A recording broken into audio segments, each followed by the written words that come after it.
स्वादित चरण कमल चंदा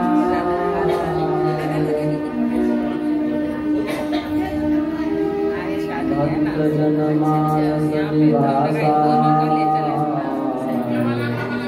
श्री रामचंद्र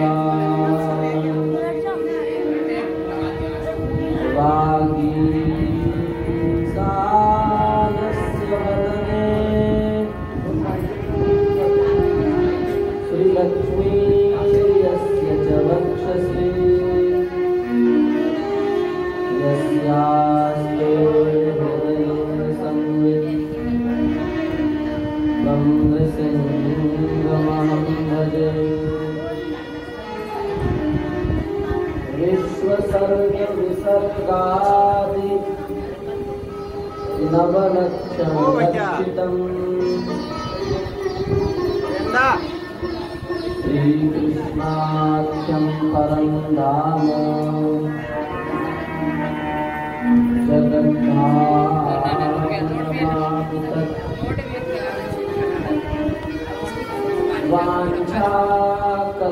वाञ्छाकल्पतरुभ्यश्च कृपा सिन्धुभ्य एव च पतितानां पावनेभ्यो श्रीवैष्णवेभ्यो नमः। प्रहलाद नारद पराशर पुंडरीक व्यासाम्बरीश शुक शौनक भीष्मदाभ्याम् रुक्माङ्गदार्जुन वसिष्ठ विभीषणादि पुण्यानि मां परमभागवतान् नमामि।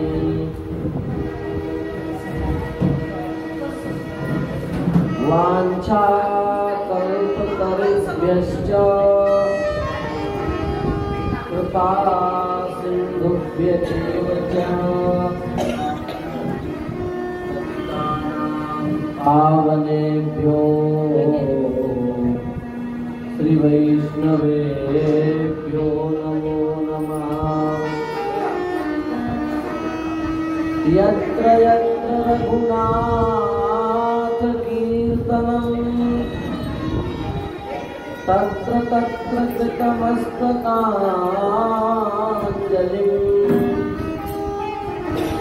बाष्पवारि परिपूर्णलोचनम् मारुतिं नमत राक्षसान्तकम् ध्येयं सदा परिभवग्नमभीष्टदोहम् तीर्थास्पदं शिवविरिञ्चिनुतं शरण्यम् भृत्यार्तिहं प्रणतपालभवाब्धिपोतम् वन्दे महापुरुष ते चरणारविन्दम्।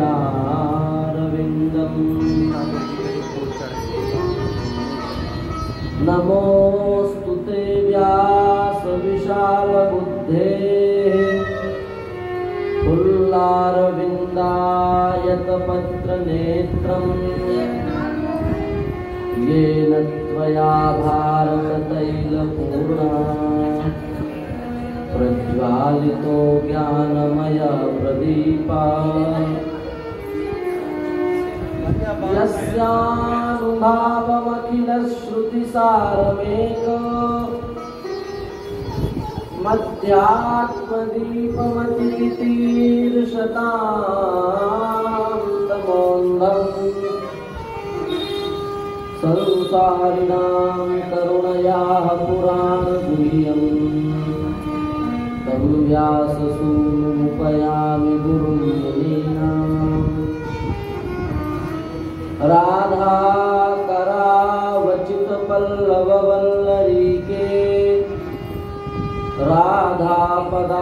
कविलसन मधुरस्थलीके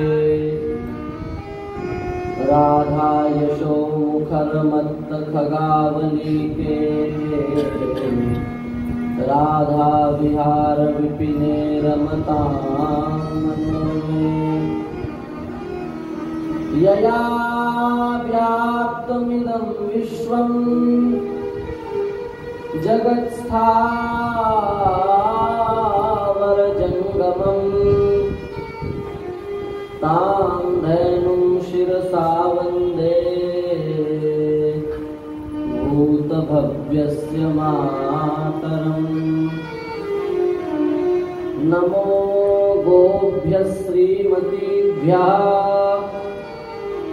सौरभेयीभ्य एव च नमो ब्रह्मसुताभ्यश्च पवित्राभ्यो नमो नमः। भक्ति भक्त भगवंत गुरु चतुर्नाम वपुए इनके पद वंदन किए नाशत विघ्न अनेक। संत सरल चित जगत हित जान स्वभाव सने बाल विनय सुनिकर कृपा राम चरण रति देव। जय जय श्री राधा रमण जय जय नवल किशोर जय गोपी चित चोर प्रभु जय जय माखन चोर। श्री वृंदावन बिहारी लाल की जय हो। श्री राम जय राम जय जय राम। श्री राम जय राम जय जय राम। श्री राम जय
अखिल कोटि ब्रह्मांड नायक परात्पर परब्रह्म परमेश्वर भक्तवांछा कल्पतरु भक्तवत्सल शरणागत वत्सल दीन बंधु दया सिंधु कृपा सिंधु नंदनंदन श्याम सुंदर एवं महाभाव स्वरूपा जगत वंद्या प्रेम स्वरूपा श्री राधा रानी की अहेतुकी अनुकंपा कृपा करुणा से उनकी अहेतुकी दया से हम सभी लोग इस पवित्र धाम में बैठ करके जीवन का सर्वोत्कृष्ट फल सत्संग लाभ प्राप्त कर रहे हैं। यह श्री ठाकुर जी की हम सबके ऊपर विशेष अहेतुकी कृपा करुणा है। भगवान की भक्ति जीव की प्राप्ति का सर्वोत्कृष्ट साधन है। भगवान की भक्ति करके विमुख जीवों का भी उद्धार हुआ है। और भगवान में भक्ति उत्पन्न कैसे हो, उसका एकमात्र साधन है भगवान की मंगलमयी कथाओं का श्रवण करें। श्रवण करते करते भगवान के जो दिव्य गुण हैं, भगवान का जो प्रभाव है, भगवान का जो स्वरूप है, वह प्रभाव गुण स्वरूप धीरे धीरे हमारी बुद्धि में आने लगेंगे।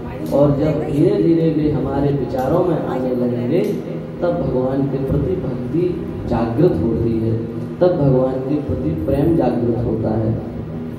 इसी बात को भगवान कपिल देव ने माता देवहूति से कहा, सतां प्रसंगान मम वीर्य संविदो भवन्ति हृत्कर्णरसायना तथा तज्जोषणात् आश्वपवर्गवर्त्मनि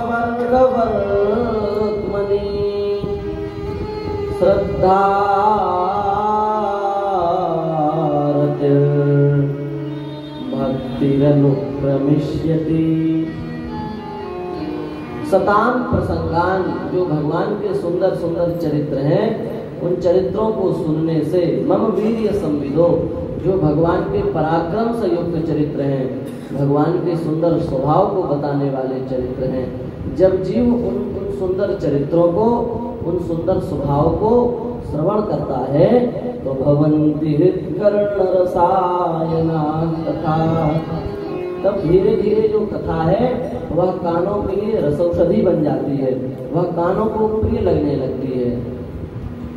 जिस व्यक्ति के हृदय में वासना, काम, क्रोध, लोभ इत्यादि प्रकार के विकारों से जिसका हृदय भरा हुआ होता है, तो इन विकारों के प्रभाव से उस जीव को कथा अच्छी नहीं लगती।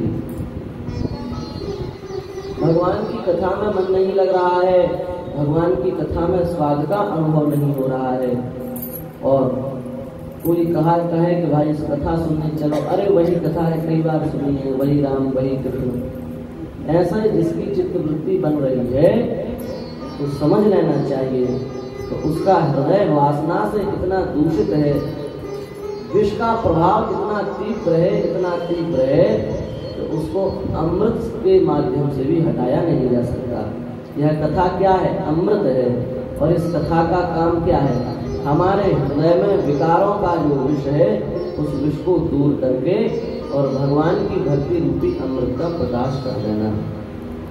तो जब जीव भगवान के किसी भक्त की प्रेरणा के द्वारा कथा मंडप में आकर के बैठता है और भगवान की प्यारी प्यारी कथाओं का श्रवण करता है, तो वे कथाएं उसके हृदय में जो विष भरा हुआ है उस विष को सनई सनई धीरे धीरे समाप्त कर देती हैं।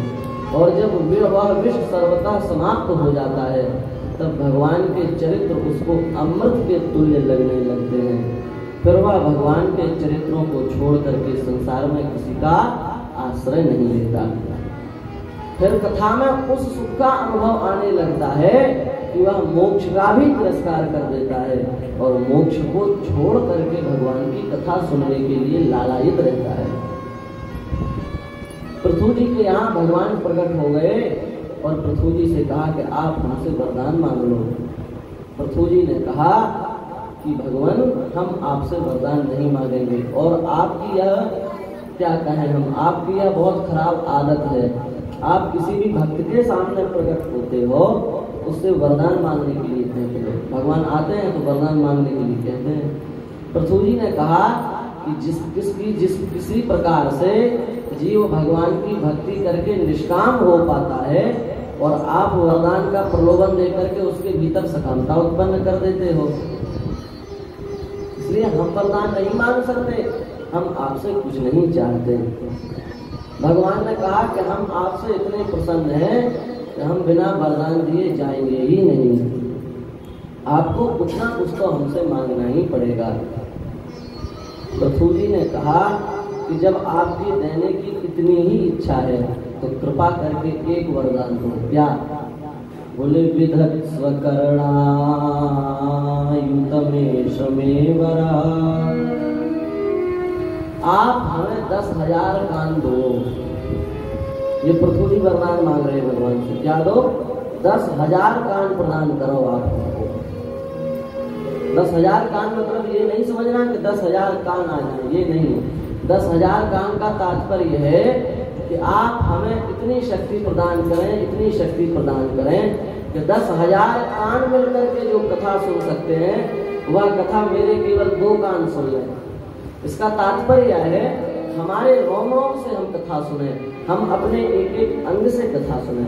न हम मोक्ष चाहते हैं, न हम सिद्धि चाहते हैं, न हम वैकुंठ चाहते हैं, हम आपकी कथा सुनना चाहते हैं। इसलिए आप अपनी कथा सुनाने के लिए हमें 10,000 कान दो। ये पृथ्वी ने भगवान से वरदान मांगा है। प्रचेताओं के सामने भगवान प्रकट हुए, प्रचेताओं से कहा आप कुछ ले लो। तो प्रचेताओं ने क्या कहा? तुलयामलवेनापि न स्वर्गं न पुनर्भवम् भगवत्संगी संगस्य मर्त्यानां किमुताशिषा। आप हमसे मांगने के लिए कह रहे हैं, आप क्या देंगे हमको? ज्यादा से ज्यादा आप प्रसन्न हो जाएंगे तो वैकुंठ दे देंगे, मोक्ष दे देंगे। स्वर्ग तो आप ऐसे ही दे देते हैं। आप अधिक प्रसन्न होंगे तो मोक्ष दे देंगे, और अधिक प्रसन्न होंगे तो अपने धाम में बुला लेंगे, अपने पास में रख लेंगे। इससे ज्यादा आप कुछ दे नहीं सकते। पर भगवान, आपकी कथा में जो स्वाद का अनुभव होता है, आपकी कथा में जिस रस का अनुभव होता है, उस एक निमिष के, एक सेकंड के रसास्वादन की तुलना में मोक्ष का सुख भी नहीं दिखता, वैकुंठ का सुख भी नहीं दिखता। अब आप बताओ, श्रोता तो वो भी हैं, प्रचेता भी श्रोता है, महाराज पृथु भी श्रोता ही है, और हम लोग भी श्रोता हैं। फिर उन्हें इस अपूर्व स्वाद का अनुभव क्यों हो रहा है? उसका एक ही उत्तर है, उनके हृदय में जो विष है, उस विष का उन्होंने कथा सुनते सुनते वह विष का प्रभाव सर्वथा समाप्त हो चुका है। और जब विष का प्रभाव समाप्त हो जाता है तो भवन्ति हृत्कर्ण रसायना कथा।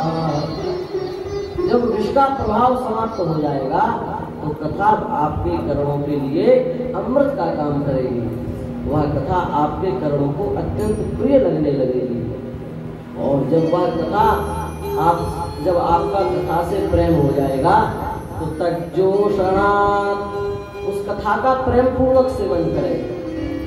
प्रेम पूर्वक सेवन का तात्पर्य है भाव पूर्वक, प्रेम पूर्वक, विक्षेप से रहित होकर के, आलस्य से रहित होकर के भगवान की मंगलमयी कथा का श्रवण करें।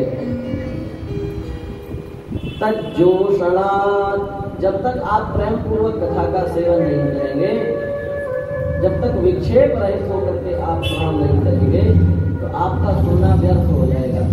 क्योंकि लिखा है प्रमादेन हतम श्रुतम, जो प्रमाद पूर्वक सुना जाए, आलस्य पूर्वक सुना जाए, ध्यान से ना सुना जाए, ऐसा ज्ञान नष्ट हो जाता है, ऐसा ज्ञान ज्यादा दिन टिकता नहीं है।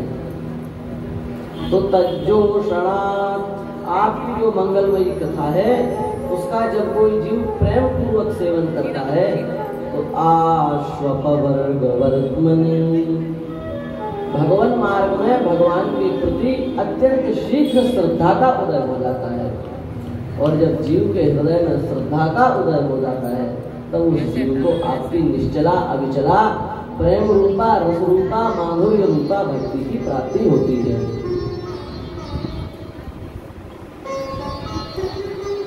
मूल में बात केवल इतनी है कि प्रेम पूर्वक भगवान की कथा को सुनना चाहिए।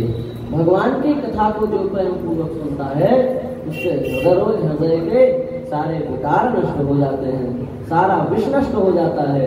और जब विष नष्ट हो जाता है तो उसके लिए वह कथा अमृत के समान हो जाती है। और जब अमृत के समान वह सुंदर कथा को सुनता है तो उसके हृदय के सारे जो प्रेम के द्वार हैं वे खुल जाते हैं और उसको महान प्रेम की प्राप्ति होती है। भगवान के मार्ग में दो वस्तुओं की विशेष अपेक्षा होती है। एक तो है श्रद्धा, दूसरा है विश्वास। इसलिए गोस्वामी जी ने कहा बिनु विश्वास भगति नहीं, तिहि बिन द्रवे न राम। राम कृपा बिनु सपने हो, जीवन लह विश्राम। बिना विश्वास के भक्ति उत्पन्न नहीं हो सकती। जब तक भगवान मार्ग में, भगवत प्राप्ति में प्रबल श्रद्धा नहीं होगी, प्रबल विश्वास नहीं होगा, तब तक भगवान मार्ग में हमारी प्रगति नहीं हो सकती।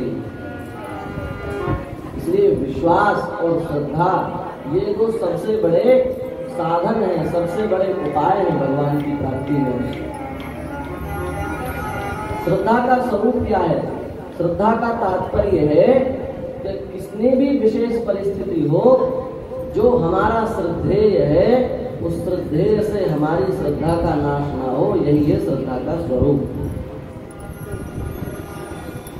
आप ध्यान से सुनेंगे तो आपको बात समझ में आएगी, क्योंकि बात गहराई की है। ऊपर से सुनेंगे तो ऊपर से ही निकल जाएगी। बलि भगवान के यहाँ ठाकुर जी आए वामन भगवान बन करके। बलि जी यहाँ आए ना वामन भगवान के रूप में। वामन भगवान ने कहा, हम आपसे 3 पग भूमि चाहते हैं। कितने पग? 3 पग। बलि ने कहा कि बताओ, आप इतने बड़े राजा के पास आए, केवल 3 पग भूमि चाहते हो? आपको तो मांगना भी नहीं आता। आप हमसे राज्य मांगो, आप हमसे स्त्री मांगो, आप हमसे अनमोल धन मांगो। बताओ, आप इतने बड़े राजा के पास आके केवल 3 पग भूमि चाहते हो? वामन भगवान ने कहा कि हम अकिंचन ब्राह्मण हैं, लोभी ब्राह्मण नहीं है, हम तो थोड़े में ही संतुष्ट होने वाले हैं। आप 3 पग भूमि ही हमको दो। बलि ने संकल्प कर लिया और 3 पग भूमि का दान किया। अब देखो, यही प्रश्न है। प्रश्न ये है कि 3 पग भूमि का जो संकल्प हुआ था, वो वामन भगवान की आकृति के अनुसार हुआ था कि नहीं? वामन भगवान सामने है, वामन भगवान की लंबाई कम है, इसलिए उनका नाम वामन है। उसके आकृति के अनुसार 3 पग भूमि के दान का संकल्प लिया गया। पर जैसे ही संकल्प पूरा हुआ, भगवान विराट रूप में प्रकट हो गए और विराट रूप में प्रकट होकर के उनने आकाश पाताल सब नाम दिए।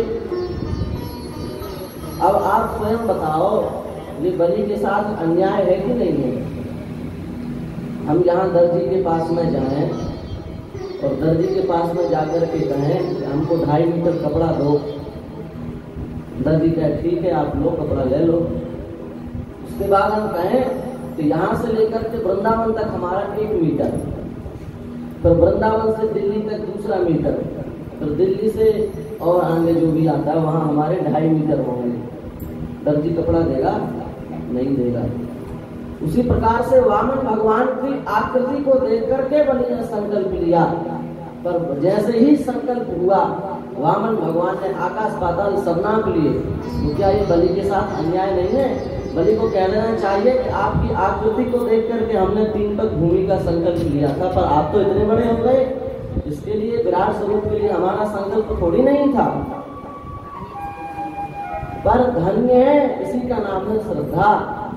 यही हम आपको समझाना चाह रहे हैं। बलि की भगवान के प्रति इतनी विशेष श्रद्धा है, इतनी अपार श्रद्धा है कि वामन भगवान बलि के प्रति अन्याय कर रहे हैं, पर वामन भगवान का यह अन्याय भी बलि को अन्याय नहीं लग रहा है। यह अन्याय भी बलि को कृपा का, इस अन्याय में भी बलि को कृपा का दर्शन हो रहा है। इसी का नाम है श्रद्धा। वामन भगवान ने विचार किया कि बलि तो बड़ा श्रद्धावान है, इसकी पत्नी की परीक्षा लेते हैं। पत्नी के पास गए, बोले बताओ तुम्हारा पति कितना मूर्ख है, इसने हमको समस्त ब्रह्मांड का दान कर दिया, तुमने मना भी नहीं किया, तुमको समझाना चाहिए, तो सब दान कर दोगे तो फिर हम लोग कहाँ रहेंगे? पत्नी से कहा बलि की। पर बलि की पत्नी तो बलि से भी बड़ी भक्ता है। बलि की पत्नी ने वामन भगवान से कहा कि हे भगवान, हमारा पति बहुत मूर्ख है। क्यों? बोले इसलिए मूर्ख नहीं है कि इसने आपको संपूर्ण ब्रह्मांड का दान कर दिया। तो क्यों मूर्ख है? बोले जब हमारे गुरुदेव ने बता दिया था कि आप स्वयं नारायण हैं, वामन नहीं है, आप तो केवल वामन का भेष धारण किए हुए हैं। आप तो स्वयं एष नारायण साक्षात, आप तो स्वयं नारायण है। तो जब गुरुजी ने इसको समझा दिया था कि आप स्वयं नारायण हैं, तब इसको यह बात समझ में आ जानी चाहिए कि यह समस्त ब्रह्मांड तो नारायण का ही है। तो तेरा तुझको अर्पण, आपकी वस्तु आपको देने का ये संकल्प कर रहा है, इसके भीतर तो अभिमान है देने का। इसलिए आप जो कुछ कर रहे हैं बहुत अच्छा कर रहे हैं। इसी का नाम है श्रद्धा। उस श्रद्धा का प्रभाव क्या है? उस श्रद्धा का प्रभाव यह है कि भगवान आज भी बलि के यहाँ पहरेदार बनकर के खड़े हुए हैं। श्रद्धा तत्काल में तो कभी कभी विफल निष्फल दिखाई देती है, पर श्रद्धा कभी निष्फल नहीं होती। श्रद्धा अखंड होती है, उसका फल अखंड होता है, और उसका फल आप सभी लोग देख रहे हैं। वामन भगवान आज भी बलि के यहाँ खड़े हुए हैं। देखो पार्वती जी की कितनी श्रद्धा है अपने गुरु के प्रति। नारद जी ने भगवान विष्णु को श्राप दे दिया।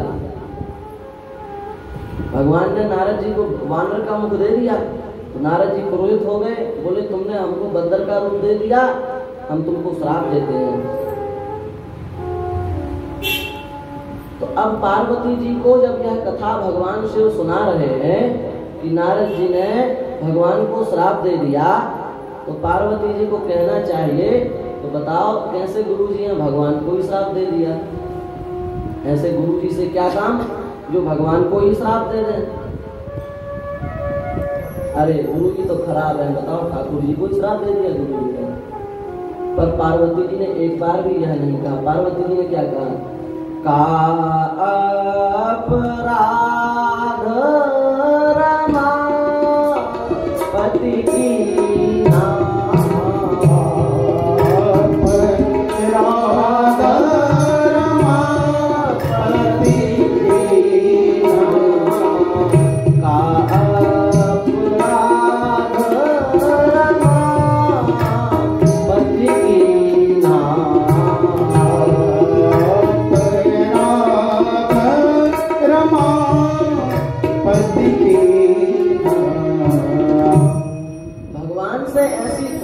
भूल हो गई जो हमारे गुरु जी ने उनको श्राप दे दिया। वे अपने गुरु में दोष नहीं देख रही हैं, वे भगवान में दोष देख रही हैं। क्यों? क्योंकि उनकी अपने गुरु के प्रति इतनी अपार श्रद्धा है, इतनी श्रद्धा है कि गुरु जी के क्रोध के कारण भगवान को दंड मिला, पर उन्हें गुरु जी में दोष नहीं दिख रहा, उन्हें भगवान में ही दोष दिख रहा है। इसका नाम है श्रद्धा। भगवान नारद ने कहा कि आप शंकर जी की उपासना करो, आपको पति रूप में शंकर भगवान ही प्राप्त होंगे। पार्वती जी तपस्या में लग गई। भगवान शंकर ने परीक्षा के लिए सप्तर्षियों को भेजा। 7 ऋषि आए हैं और उन्होंने पार्वती जी को खूब समझाया। भगवान शंकर की खूब निंदा की। वो तो अद्भुत वेश में रहते हैं, अशुभ अशुभ प्रकार के आभूषण धारण करते हैं, सर्पों की माला, मुंडों की माला धारण करते हैं, अशुभ वेश है उनका, उनके साथ विवाह करके क्या करना। इस प्रकार से 7 ऋषियों ने पार्वती जी को खूब समझाया। एक ऋषि प्रकट होकर के समझाए तब तो बात समझ में आ जाएगी। फिर तो वहां पर 7 सप्तर्षि महान ऋषि प्रकट हैं और वे 7 पार्वती जी को समझा रहे हैं कि भगवान शिव से विवाह मत करो, वे तुम्हारे योग्य नहीं है। पर पार्वती जी को अपने गुरु जी के प्रति कितनी श्रद्धा है। पार्वती जी कह रही हैं, जन्म कोटि लगी रगड़ हमारी, जन्म कोटि लगी रगड़ हमारी, बरऊ शंभु न रहे कुंवारी, बरऊ शंभु न रहे कुंवारी, तजऊ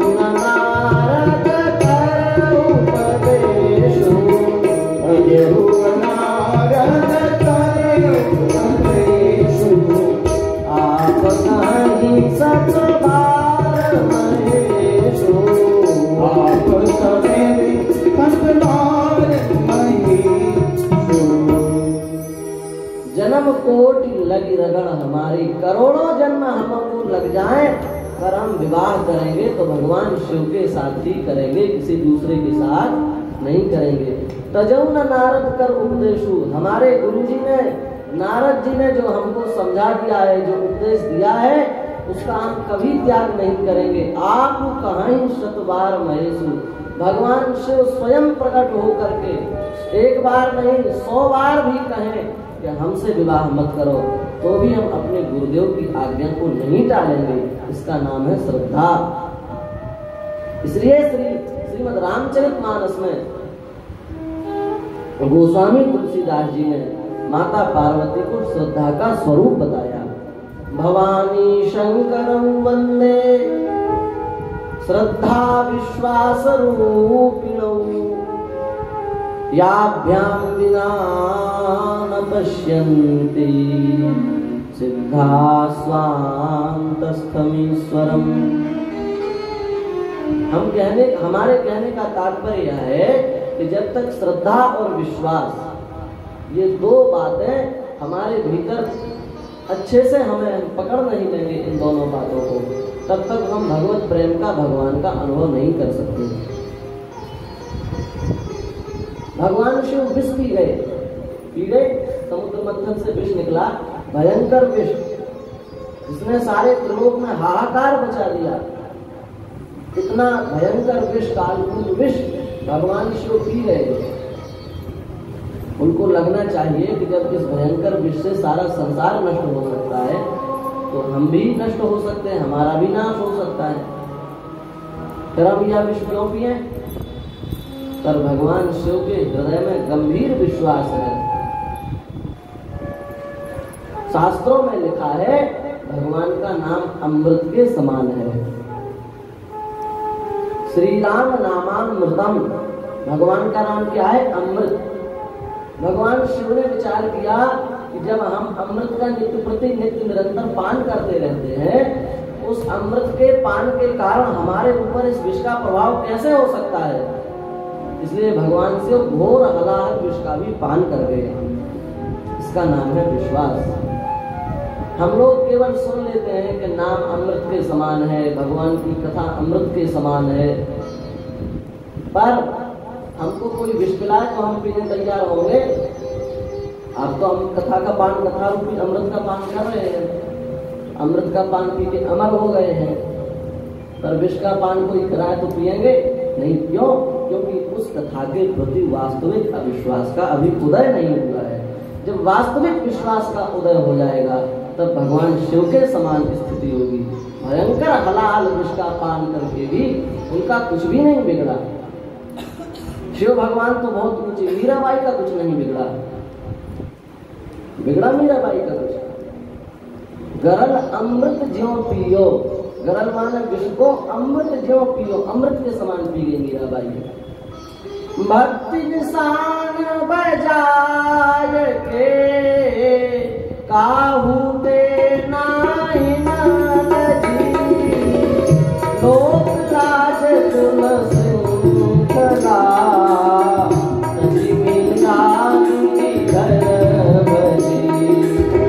लोक लाज तुम सिंखला,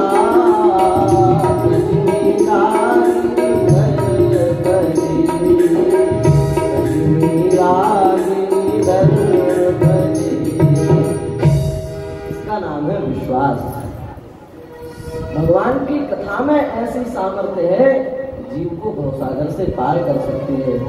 गंगा जी में ऐसी सामर्थ्य है कि कोई उसमें स्नान कर ले तो वह गंगा जी भगवान के धाम की प्राप्ति करा सकती है। यमुना जी में ऐसी सामर्थ्य है। शास्त्रों में जो बातें लिखी गई हैं वे 100% सत्य हैं, पर हमारे दृढ़ विश्वास न होने के कारण हमें उस अंश में लाभ की प्राप्ति नहीं होती। सब लोग गंगा जी स्नान करने जाते हैं। एक बार की बात है, सब गंगा स्नान करने गए, गंगा स्नान करके लौट रहे थे। हर गंगे पार्वती जी भगवान शिव के साथ विचरण कर रही थी। पार्वती जी ने कहा अब तो ये सब वैकुंठ जाएंगे, क्योंकि ये सब गंगा स्नान करके आ रहे हैं। और शास्त्रों में लिखा है गंगा गंगेति यो भूयात् योजना नाम शतैरपि मुच्यते सर्व पापेभ्यः ब्रह्मलोकम स गच्छति। कोई गंगा जी में स्नान ना कर रहा हो, घर पर स्नान कर रहा हो, केवल 4 बार गंगा जी का नाम ले तो उसको गंगा स्नान के फल की प्राप्ति होती है, वह ब्रह्मलोक में जाता है। फिर तो ये सब डुबकी लगा लगा करके आ रहे हैं, संक्रांति का पावन पर्व है और गंगा जी में ही स्नान कर रहे हो, गंगा जी का ही नाम ले रहे हैं, तब तो इन सबका कल्याण हो जाएगा। भगवान शिव ने कहा कि देवी तुम्हारी बात वस्तुतः सत्य है, इन सबका कल्याण होना चाहिए, पर इनमें से किसी का भी कल्याण नहीं होगा। क्यों? क्योंकि गंगा जी की जो महिमा है उस महिमा में इनको विश्वास नहीं है। गंगा जी की शास्त्रों में जो महिमा आई कि गंगा जी में जो स्नान कर ले वो वैकुंठ जाएगा, इस बात पर इन लोगों को स्वयं विश्वास नहीं है, इसलिए विश्वास के अभाव के कारण ये कोई भी वैकुंठ नहीं जाएंगे।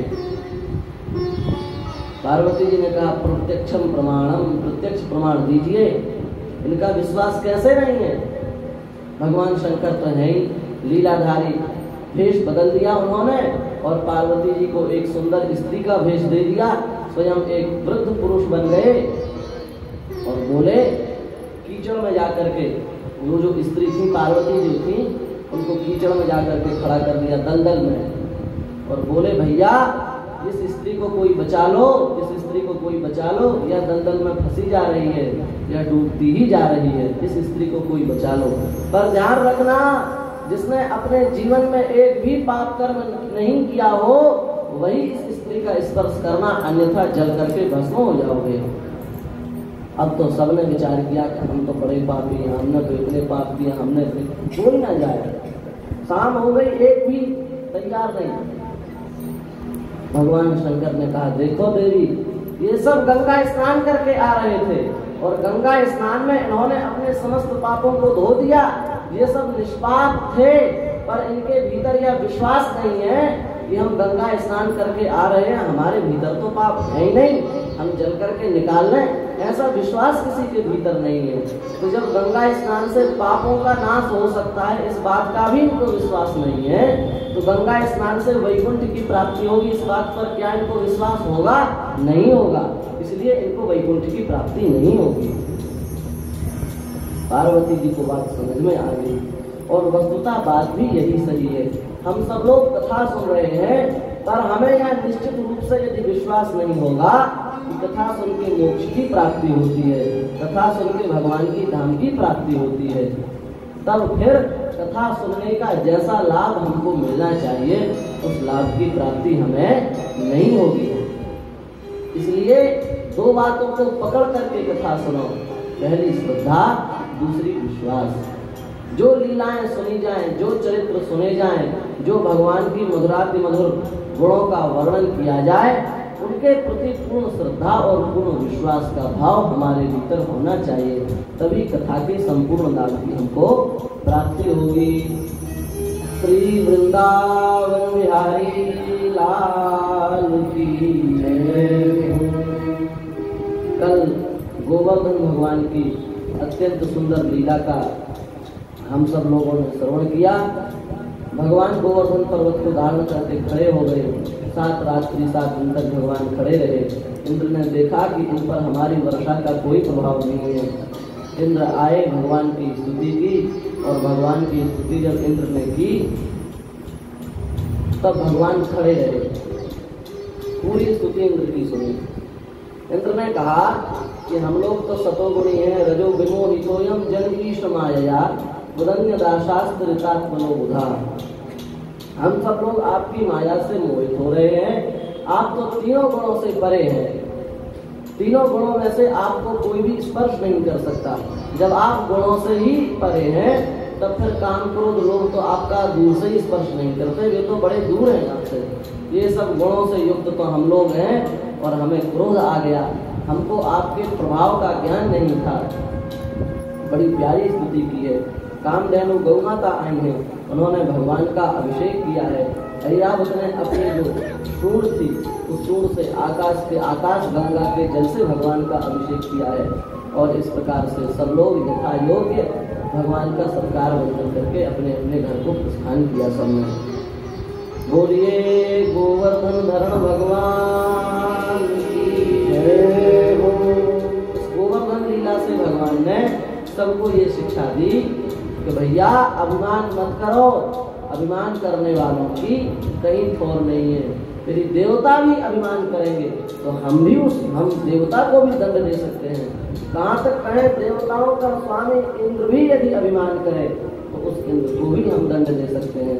फिर यदि कोई सामान्य प्राणी अभिमान करे तो फिर उसको तो दंड देने की बात बड़ी सामान्य है। इसलिए कहा गया, गर्व न कीजिए बाबरे,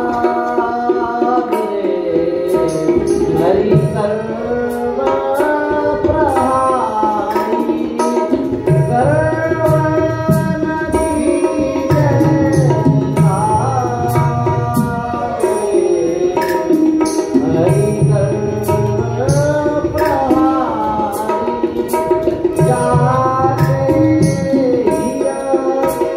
अभिमान है, जाके ही अभिमान है, साथी को छाती, साथी को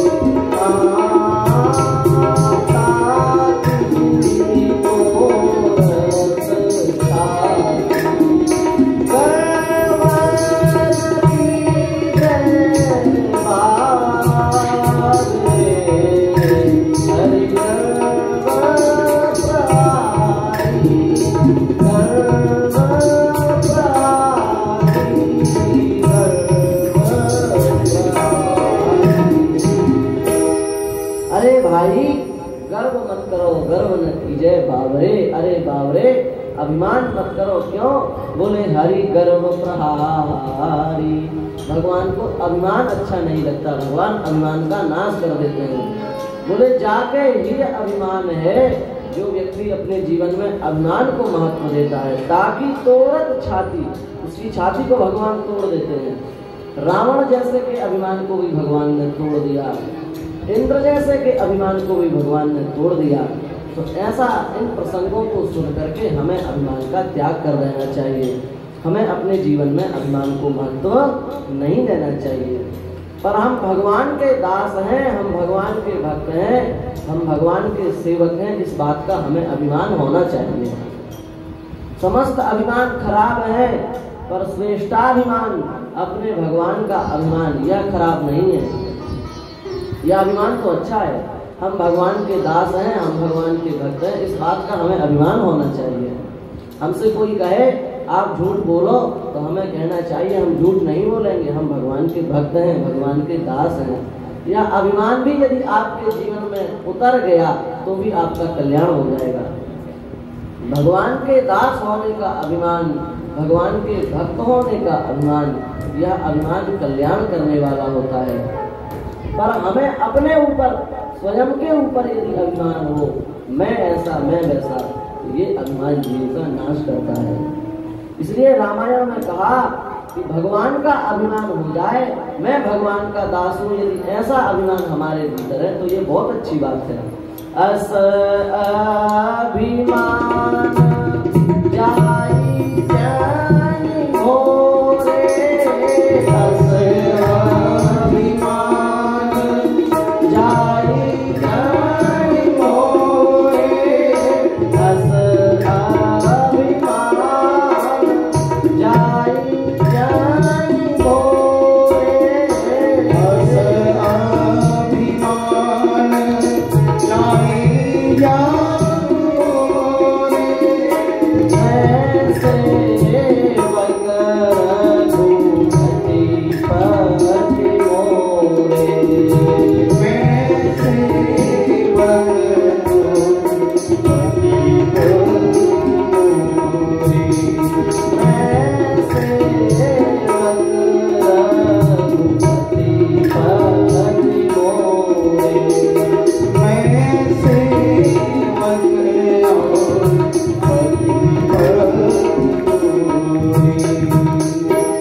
अस अभिमान जाई जनि भोरे। हम सबके हृदय में इस बात का अभिमान होना चाहिए, मैं सेवक, हम भगवान के सेवक हैं, हम भगवान के दास हैं, हम भगवान के भक्त हैं और रघुपति पति मोरे। भगवान हमारे स्वामी हैं, भगवान हमारे मालिक हैं, भगवान हमारे इष्ट हैं, भगवान हमारे सेव्य हैं। यह अभिमान अच्छा है, पर स्वाभिमान अच्छा नहीं है। अपना अभिमान, स्वयं का अभिमान यह अच्छा नहीं है। श्रेष्ठाभिमान बहुत अच्छा है। भगवान का अभिमान हमें होना चाहिए। भगवान की सेवा करने में हमें संकोच का अनुभव नहीं होना चाहिए। भगवान का भजन करने में हमें संकोच का अनुभव नहीं होना चाहिए। आजकल विचित्र स्थिति आ गई है। किसी से कहो भाई माला लेकर के भजन करो, संकोच, शर्म लगती है। बोले गांव में निकलते हैं, सब देखते हैं, शर्म लगती है। तिलक लगाओ, शर्म लगती है। कंठी पहन लो, इसमें भी शर्म लगती है। अब देखो, झूठ बोलने में शर्म नहीं लगती, पाप करने में भी शर्म नहीं लगती, चुगली करने में भी शर्म नहीं लगती, अन्य व्यसन करने में भी, दुर्गुण दुराचार करने में भी कोई शर्म नहीं लगती, पर तिलक लगाने में शर्म लगती है। यही है सच्चे कलयुगी व्यक्ति की पहचान। हमें कंठी पहनने में संकोच का अनुभव नहीं होना चाहिए, तिलक लगाने में संकोच का अनुभव नहीं होना चाहिए, भजन करने में संकोच का अनुभव नहीं होना चाहिए। संकोच लगे तो झूठ बोलने से लगे। हम झूठ क्यों बोलें? संकोच लगे तो हमें किसी की निंदा करने से लगे। हम किसी की निंदा क्यों करें? एक बहुत अच्छी बात भागवत जी में आई है। भागवत जी में लिखा है कि आप किसी के भले के लिए भी किसी व्यक्ति विशेष की चुगली कर रहे हैं तो आपको उसका भी पाप लगेगा। आपके मन में उसके प्रति द्वेष नहीं है, केवल उसके भले के लिए आप किसी शिकायत को यदि उसकी कर रहे हैं, उसके ना रहने पर, उसके अभाव में, तो उसका भी आपको पाप लगेगा। ये बात भागवत जी में लिखी है। यद धर्म कृत स्थानम सूचकस्यापि तद भवेत्। जो पाप करता है, उस पाप करने वाले व्यक्ति के सुधार के लिए भी यदि उसकी चुगली की जाए तो उस पाप में से कुछ फल उस चुगली करने वाले व्यक्ति को भी भोगना पड़ता है। इसलिए किसी भी स्थिति में हमको यदि भय लगे, संकोच लगे, कि चुगली करने से लगे, झूठ बोलने से लगे, निंदा करने से लगे, पर भजन करने में हमें संकोच का अनुभव नहीं होना चाहिए। माला कंठी पहनने में हमें संकोच का अनुभव नहीं होना चाहिए। तिलक लगाने में हमें संकोच का अनुभव नहीं होना चाहिए। तो ये बात है। भगवान ने गोवर्धन धारण किया, उसके बाद में अपने पिता नंद बाबा को वरुण देव के यहाँ से छुड़ा करके भगवान ले आए। इस चरित्र से भगवान ने यह शिक्षा दी कि प्रकृति को भी विश्राम करने देना चाहिए। रात्रि में नदियों में स्नान नहीं करना चाहिए, क्योंकि नंद बाबा क्या एकादश्याम निराहारा समभ्यर्च्य जनार्दनम स्नातुम नंदस्य कालिंद्याम द्वादश्याम जलमाविशत्। एकादशी को नंद बाबा ने एकादशी व्रत किया, उपवास रहे, और उपवास रहने के बाद में द्वादशी के दिन वे प्रातः काल से भी पहले मध्य रात्रि के कुछ समय के बाद यमुना जी में उन्होंने स्नान किया। तो वरुण देवता उनको पकड़ करके ले गए। वरुण देवता के दूत आए और उनको पकड़ करके ले गए। अब नंद बाबा तो वहां पहुंचे, यहाँ पर पता चला कि नंद बाबा तो यमुना जी में चले गए, मिले ही नहीं। समस्त गोप ग्वालों ने ठाकुर जी को सूचना दी। ठाकुर जी वरुणलोक पहुंचे। वरुण ने भगवान को देख करके भगवान का स्वागत किया, भगवान का सत्कार किया, और भगवान ने कहा आपने इनको क्यों पकड़ा? तो उन्होंने बताया कि इन्होंने ब्रह्म मुहूर्त से पहले नदी में स्नान किया। नदी के विश्राम का समय होता है, प्रकृति भी विश्राम करती है। इसलिए हमारे शास्त्रों में लिखा है सायंकाल के बाद वृक्षों का स्पर्श ना करें, किसी नदी में स्नान ना करें, क्योंकि उनके भी विश्राम का समय होता है, उनको क्षोभ होता है। आपके पिताजी ने मध्य रात्रि के कुछ समय के बाद यमुना जी में स्नान किया, इसलिए हमारे दूध इनको पकड़ करके ले आए। तो देखो, भगवान ने जो प्रकृति की रचना की है, उस प्रकृति के साथ हमें उसके साथ साथ निर्वाह करना चाहिए, उसको क्षोभ नहीं पहुंचाना चाहिए। इसलिए हमारे शास्त्रों में लिखा है न वृथा नदीम तरे, नदियों में भी तैरना मना है। यदि किसी के जान पर खतरा है, किसी व्यक्ति के प्राणों पर संकट है तो आप तैर जाओ, कोई बात नहीं, पर व्यर्थ नहीं हाथ पैर पटकने से नरक की प्राप्ति होती है। न वृथा नदीम तरे, न वृक्षम अवरोहे, पेड़ पर चढ़ने के लिए भी मना किया गया, कुएं में उतरने के लिए भी मना किया गया है। ये सब शास्त्रीय विधान है, इससे प्रकृति को कष्ट का अनुभव होता है। इसलिए स्वाभाविक सहज रूप से प्रकृति से हमें जितना प्रयोजन है उतना ही प्रकृति का हमको उपयोग करना चाहिए, व्यर्थ में उसको कष्ट नहीं पहुंचाना चाहिए। तो एकादश्याम निराहारा, भगवान के पिता नंद बाबा ने एकादशी व्रत किया। देखो एक बात बताएं, वैष्णव धर्म की 3 प्रकार की निष्ठाएं होती हैं। भगवान के जो भक्त हैं उन भक्तों को अपने जीवन में 3 बातों को अवश्यमेव धारण करना चाहिए। जितने भी भगवान के भक्त हैं, जो भी यह मानते हैं कि हम भगवान का भजन, भगवान की पूजा, भगवान की वंदना, भगवान के से जुड़े हुए हैं, उन समस्त प्रकार के जितने भी भक्त हैं उनको 3 बातें अपने जीवन में निश्चित रूप से रखनी चाहिए, अन्यथा आप अधूरे भक्त कहे जाएंगे। बगुला भगत जिसको कहा गया है, केवल बगुला होता है ना, उसकी भक्ति केवल मछली पकड़ने के लिए होती है। वास्तविक भक्त बनने के लिए अपने जीवन में 3 बातों को अवश्य धारण करें। पहली बात, ध्यान से सुन लो आप लोग, प्रत्येक भगवान के भक्त को एकादशी व्रत रखना चाहिए। प्रत्येक भगवान के भक्त को, शास्त्रों में लिखा है एकादशी के दिन जितने अन्न के दाने खाता उतने 1000 वर्षों तक नरक में वास करता है। एक अन्न का दाना 1000 वर्ष, इस प्रकार से नरक की प्राप्ति होती है। इसलिए एकादशी के दिन किसी भी प्रकार का अन्न सेवन नहीं करना चाहिए। बहुत महिमा है एकादशी की। एक राजा था, शास्त्रों में कथा है, एक राजा था, उसने जीवन भर पाप किए, शिकार खेलने के लिए गया, रास्ता भटक गया, भूख से पीड़ित हो गया,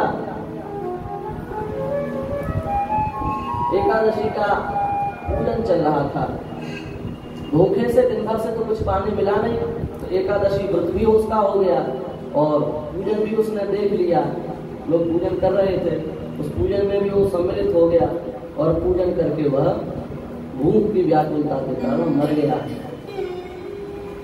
यमदूत के पास, यमराज के पास यमदूत उसको लेकर के गए और यमदूतों ने कहा कि किसका लेखा जोखा बताओ।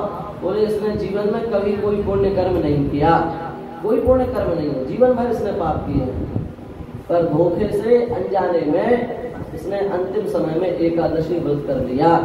इस एकादशी व्रत के प्रभाव का जो पुण्य हो, जो फल हो, वो आप बताओ, उसको दिया जाएगा। बाकी इसने जीवन में पाप ही पाप किए, एक भी पुण्य कर्म आज तक इसने जीवन में नहीं किया। एक दिन एक जीवन में केवल एक एकादशी व्रत किया, वो भी अनजाने में किया, पर उसका फल क्या होगा, उस फल को समझने में यमराज का भी माथा घूम गया। यमराज ने कहा कि इसका फल क्या होगा या हम नहीं बता सकते, हमारे बस की बात नहीं है। ब्रह्मा जी के पास में गए, ब्रह्मा जी ने कहा हमारे भी बस की बात नहीं है। भगवान शिव के पास में गए, शिव ने कहा हमारे भी बस की बात नहीं है। नारद जी मिल गए, उन्होंने उनसे पूछा आप बताओ, हमारे भी बस की बात नहीं है। ब्रह्मा, महेश, नारद और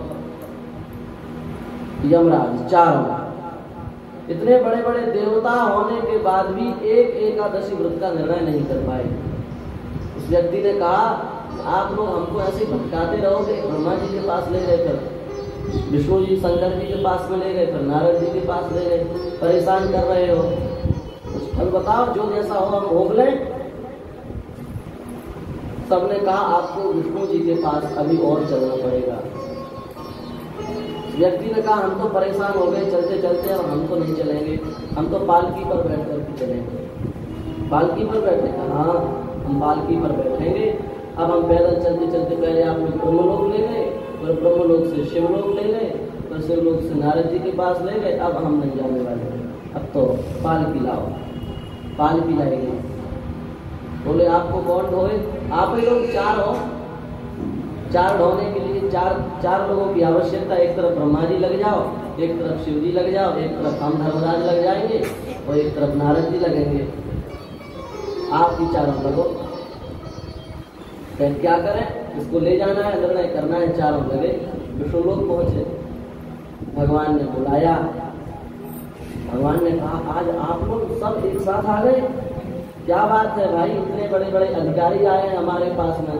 ब्रह्मा जी आ गए, शिव जी आ गए, नारद जी आ गए, धर्मराज आ गए, क्या बात है?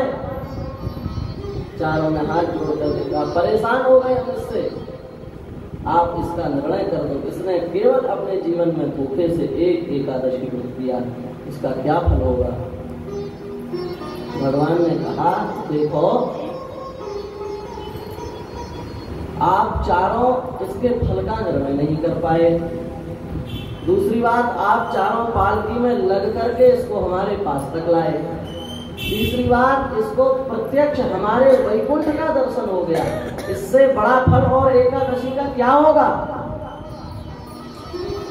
इसका वास्तविक फल बताने में तो हम भी सक्षम नहीं है, पर ये जो तत्काल में फल दिख रहा है यही आप एकादशी का फल मान लो।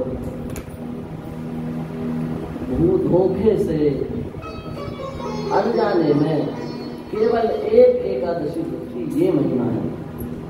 फिर कोई श्रद्धा पूर्वक, भक्ति पूर्वक, भगवान के प्रति भाव रख करके निष्काम भाव पूर्वक एकादशी व्रत करे, उसके परलोक में मुक्त हो जाना यह संदेह की बात नहीं, निश्चित उसका उद्धार होगा। पर आप एकादशी रखो। दूसरी बात, अन्न भोजन करते हैं ना, उससे शरीर में भी, शरीर को भी शरीर को भी रेस्ट की आवश्यकता होती है। शरीर भी विचार करता है कि भाई चले जा रहे हैं, पाते जा रहे हैं, एक आध दिन हमको भी शांति मिले। तो 15 दिन में एक बार आप एकादशी रखेंगे तो उससे आपको भी हानि नहीं होगी और परमार्थ में भी हमारी उन्नति होगी। इसलिए एकादशी की महिमा है, ऐसा विचार करके हमको निश्चित रूप से एकादशी व्रत करना चाहिए।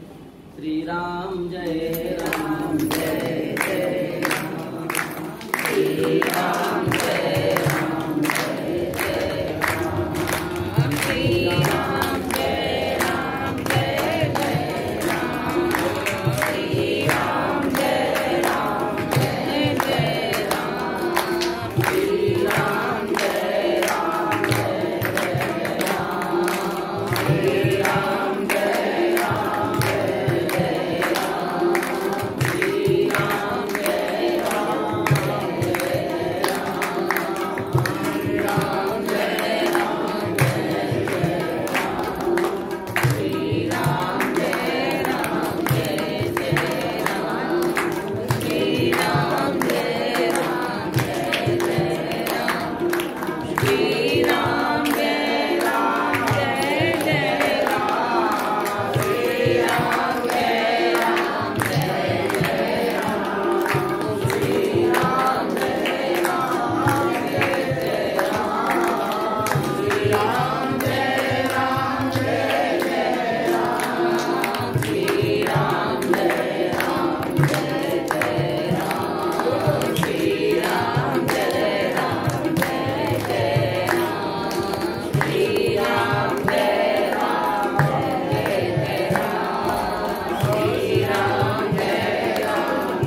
श्री राम जय जय राम, श्री राम जय जय राम, श्री राम जय जय राम, श्री राम जय जय राम, श्री राम जय जय राम, श्री राम जय जय राम, श्री राम जय जय राम, श्री राम जय जय राम, श्री राम जय जय राम, श्री राम जय राम,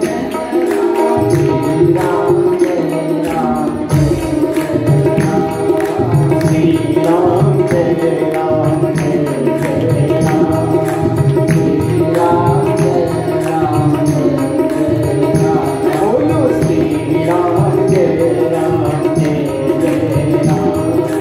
श्री राम जय राम, जय जय राम, श्री राम जय राम, जय जय राम, श्री राम जय राम, जय जय राम, श्री राम जय राम, जय जय राम, श्री राम जय राम, जय जय राम, श्री राम जय राम, जय जय राम, श्री राम जय राम, जय जय राम, श्री राम जय राम, जय जय राम, श्री राम जय राम, जय जय राम, श्री राम जय राम, जय जय राम, श्री राम जय राम, जय जय राम, श्री राम जय राम, जय जय राम, श्री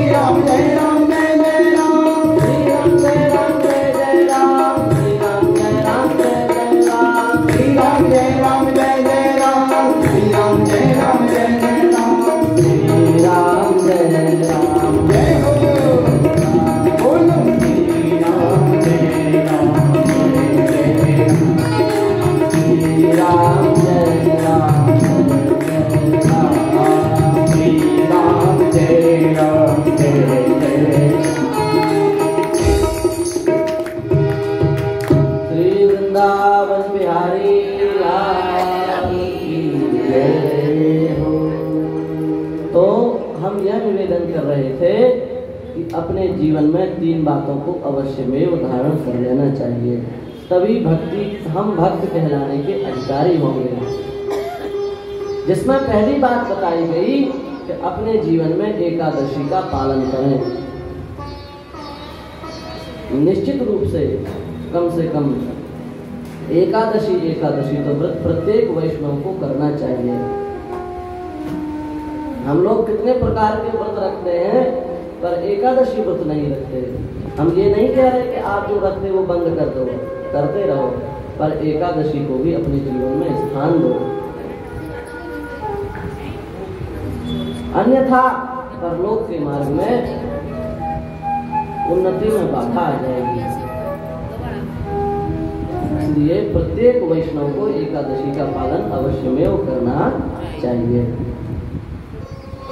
दूसरी बात, भगवान का जो भक्त है उसको चाहिए कि अपने जीवन में निश्चित रूप से तुलसी को धारण करे, तुलसी को महत्व देवे।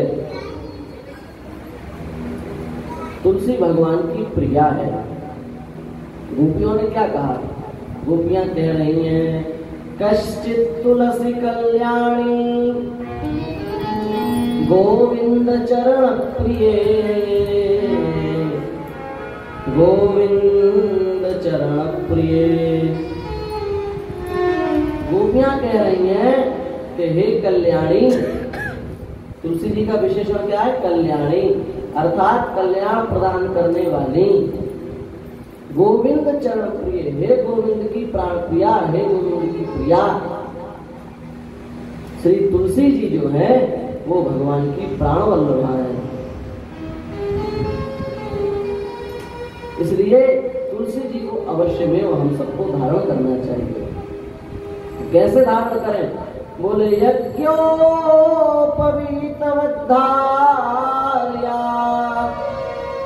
कंठे तुलसी मालिका क्षणार्धं तद्विहीने तु विष्णुद्रोही भवे नरा। ध्यान से सुन लो, यज्ञोपवीतवद्धार्या, इस प्रकार से ब्राह्मण, क्षत्रिय और वैश्य को यज्ञोपवीत धारण करना अत्यंत आवश्यक है। बिना जनेऊ के 1 मिनट रहने के लिए भी शास्त्र में निषेध किया गया है। जिस प्रकार से यज्ञोपवीत की आवश्यकता बतलाई गई, उसी प्रकार से प्रत्येक व्यक्ति को चाहिए, प्रत्येक स्त्री पुरुष को चाहिए कि वह तुलसी को धारण करे। क्षणार्धम तद्विहीने तु, जो एक निमिष मात्र को भी तुलसी को अपने कंठ से अलग करता है, तत्काल वह भगवान विष्णु का शत्रु बन जाता है। विष्णु द्रोही भविन्नरा, वह व्यक्ति भगवान विष्णु का द्रोही बन जाता है। आप लोग भगवान के द्रोही बनना चाहते हो, भगवान का भक्त बनना चाहते हो? क्या चाहते हो? भगवान के भक्त बनना आप सब चाहते हैं। भक्त बनने के लिए तो यहाँ आए हैं, भक्त बनने के लिए तो कथा सुन रहे हैं। तो ऐसा काम क्यों करते हो जिससे आप भगवान के द्रोही हो जाओ? निश्चित रूप से तुलसी को धारण करें, यज्ञोपवीत के समान धारण करें।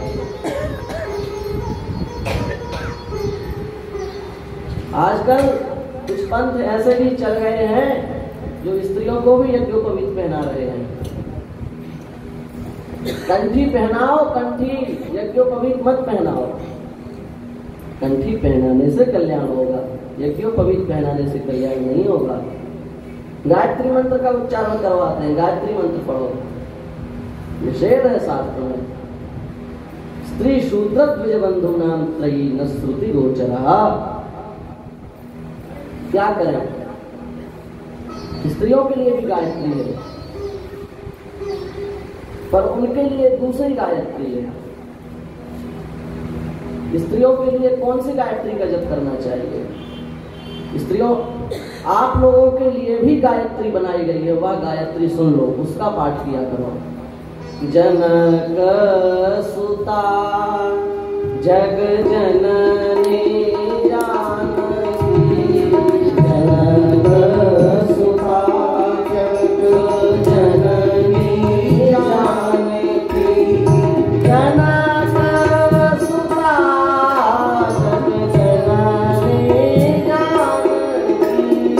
जनक सुता जग जननी जानकी, अतिशय प्रिय करुणा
जनक सुता जग जननी जानकी, अतिशय प्रिय करुणा निधान की, ताके जुगपद कमल मनाऊं, जासु कृपा निर्मल मति पाऊं। ये स्त्रियों के लिए गायत्री है, और जो फल हम लोगों को गायत्री जप करने से मिलेगा, वही फल आपको यह दो गायत्री, यह जो मंत्र है, दो चौपाइयों का यह जो मंत्र है, इस मंत्र की आप 108 माला, 108 जो दाने होते हैं, एक माला यदि आप इस मंत्र की करोगे तो जो फल हमें गायत्री मंत्र से प्राप्त होता है, वही फल आपको इससे प्राप्त होगा। पर आप करके देखो, विश्वास करो। तो हम निवेदन यह कर रहे थे कि गायत्री मंत्र का जप नहीं करना चाहिए, यदि गायत्री ही करनी है तो ये गायत्री करें, और यज्ञोपवीत भी नहीं पहनना चाहिए। यदि पहनना है तो तुलसी पहनो। एक सेठ था, उसने कहा, तुलसी जी की महिमा सुना रहे, महिमा से आपको बात ठीक ठीक बैठ जाती, इसलिए उस सेठ ने कहा, हमारे यहाँ तुलादान हो रहा है, जिसको जो ले जाना है ले जाओ। सब तृप्त हो गए, बोले एक बचा, एक भी नहीं, पूरे नगर में एक भी व्यक्ति तो ऐसा नहीं है जिसका तुलादान ना हो। ना हुआ हो। लोगों ने कहा सबका हो गया, सब तृप्त हैं, पर एक अभी ब्राह्मण बाकी है, उसका तुलादान अभी नहीं हुआ। उसका नाम है नामदेव। नामदेव जी की कथा अभी सुनाई थी तितिक्षवा के प्रसंग में। कितने शांत होते हैं भगवान के भक्त। इस प्रसंग में नामदेव की कथा आ चुकी है। नामदेव जी की वो बाकी हैं अभी, उनका तुलादान नहीं हुआ। वो बुलाओ उनको भी, बुलाया। नामदेव जी समझ गए। नामदेव जी ने कहा हमें आवश्यकता नहीं है, संसार से हम कुछ कभी मांगते नहीं है। ठाकुर जी की कृपा से घर में सब संपन्नता है, किसी वस्तु की आवश्यकता नहीं। अरे आओ लेके जाओ, हम दे रहे हैं, संकोच क्यों करते हो, जबरदस्ती बुला लिया। नामदेव जी ने विचार किया इसको बहुत अभिमान है, इसके अभिमान को नाश करने की आवश्यकता है। नामदेव जी ने कहा क्यों बुलाया। उस सेठ ने कहा कि आपको जितने वस्तु की अपेक्षा हो आप ले जाओ, तुलादान हो रहा है, आप भी जो चाहो ले जाओ। नामदेव जी ने कहा कि आपकी हमारी पहली बात तो लेने की इच्छा नहीं है, पर आप जबरदस्ती करते हैं, तो एक तुलसी का दाना रख दिया। बोले इसके वजन का आप हमको सामान दे दो, स्वर्ण जो भी आपको देना हो दे दो। अरे तुम कैसे ब्राह्मण हो, एक पत्ता के बराबर वजन का सामान चाहते हो। पत्ते का क्या वजन होता है। नामदेव जी ने कहा आप तौल दो, हमको जितना चाहिए उतना हमने मंगा लिया, वजन कितना होता है कि नहीं होता आपको क्या करना, आपको तौलो। तौला गया। उसका जो तुलादान का जो जितना स्थान था उस स्थान में स्वर्ण ही स्वर्ण भर दिया गया, और तुलसी का पत्ता तब भी भारी। पूरा संपूर्ण उसने अपने घर का जितना उसकी प्रतिष्ठा थी, ना दे तो प्रतिष्ठा में धब्बा लगेगा कि एक ब्राह्मण को संतुष्ट नहीं कर पाया। पूरे घर का स्वर्ण हीरा मोती सब रख दिया, पर तुलसी का पत्ता उसके बाद भी भारी रहा, उठा नहीं। तुलसी के पत्ते का जो स्थान था वह उठा नहीं, भारी पड़ गया। सेठ समझ गया कि ये सिद्ध पुरुष है, चरणों में गिर गया। बोले आप हमारी रक्षा करो, हमको ज्ञान नहीं था कि आप इतने सिद्ध पुरुष हैं, तुलसी की ये महिमा है, इस बात का हमको ज्ञान नहीं था। अब आप हमारी किसी न किसी प्रकार से नाक बचा लो। उन्होंने कहा सब सामान होता है तो सब उतार दिया। दूसरे तराजू पर भी उन्होंने एक तुलसी का पत्ता रख दिया, तुल गया, बराबर हो गया। ये है तुलसी जी की महिमा। पर नामदेव जी की तुलसी जी के महिमा में विश्वास अधिक था, इसलिए उनके सामने सत्य घटना घटित हो गई।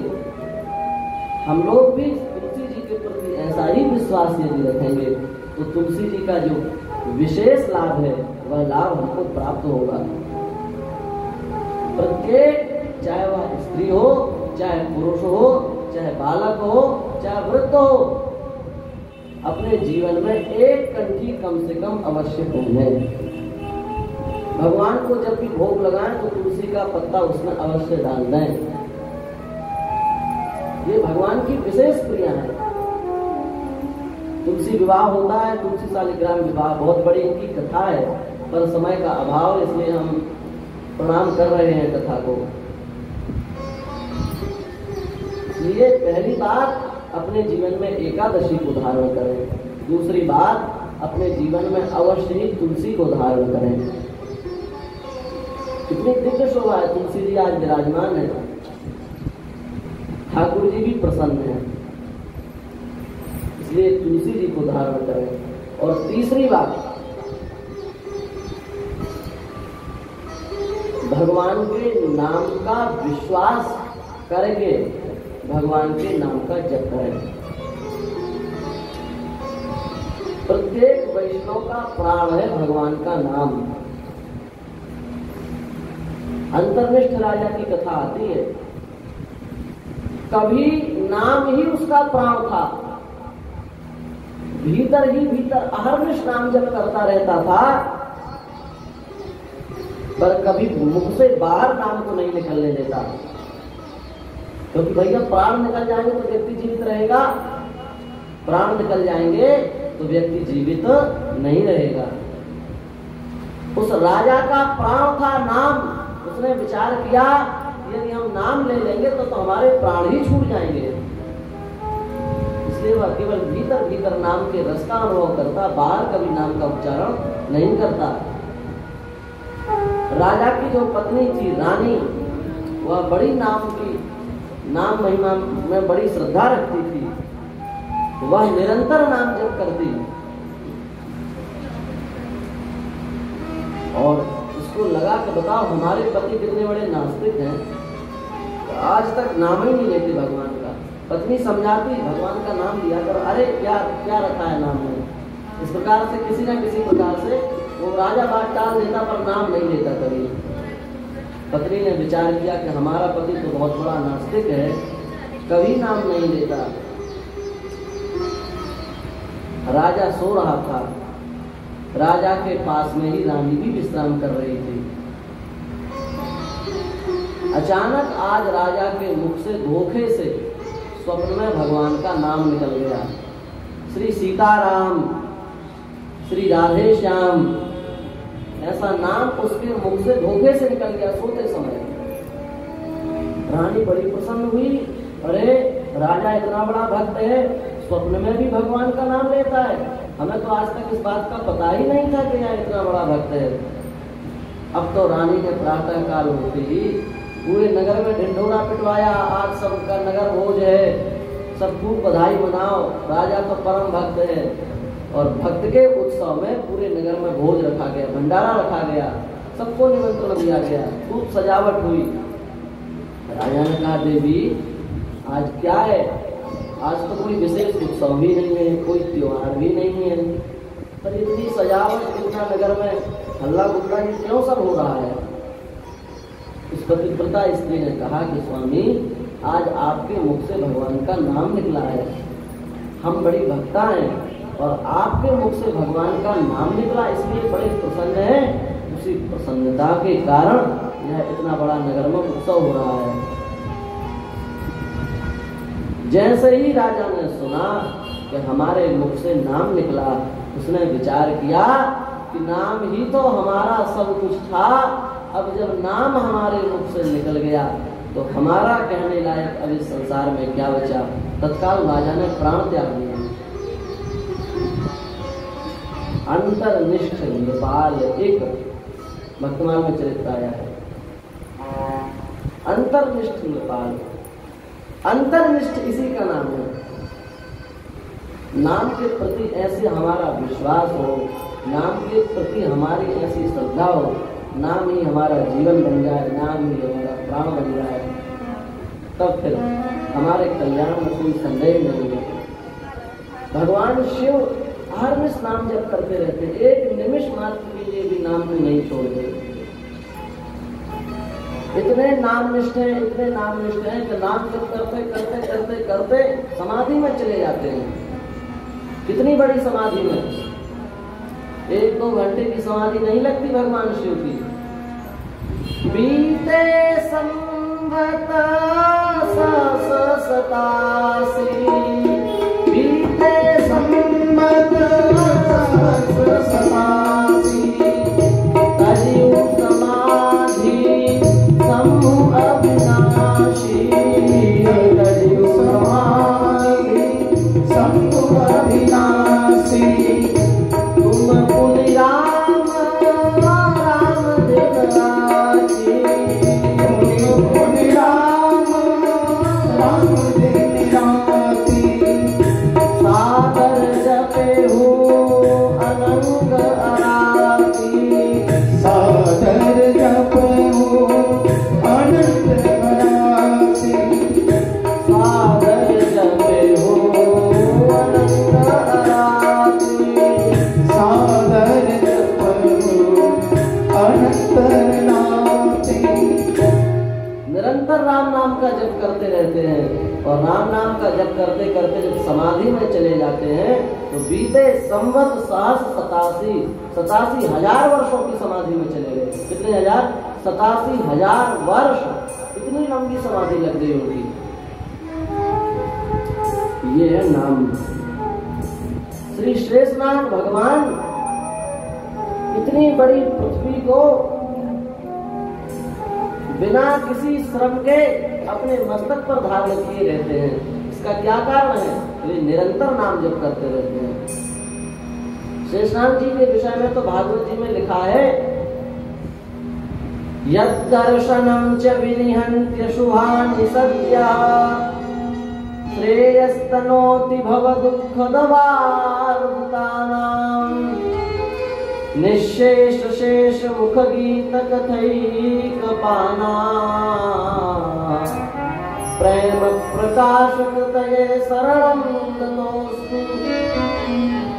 इतने विह्वल हो जाते हैं भगवान शेष, नाम जप करते करते उनको ध्यान भूल जाता है, और जब अपन बार बार बोलते हैं तो मुख में अपने आप लार बनती है, तो लार अपन अंदर करके फिर बोलते हैं। पर भगवान शेष नाम में इतने मग्न हो जाते हैं, उनको ध्यान ही नहीं रहता। वो सोचते हैं कि हम लार जितने में अपने भीतर ले जाएंगे उतना समय तो बर्बाद हो जाएगा। तो वे वह जो लार है उनके मुख से भगवान की सुंदर नाम जप करते करते उनके मुख से जो जल बाहर आता है वह उस जल को भीतर नहीं करते, बहने देते हैं, और वह जल बहते बहते बहते बहते पाताल लोक में एक विशेष कुंड के रूप में निर्मित हो गया। ये है नाम की महिमा, ये है नाम के प्रति निष्ठा। नाम ना छूट जाए उसके लिए अपने जल को, अपने लार को भी भीतर नहीं करते हैं। और हम लोग धोखे से नाम आ जाए तो आ जाए, बाकी नाम जपने का तो प्रयास ही नहीं करते।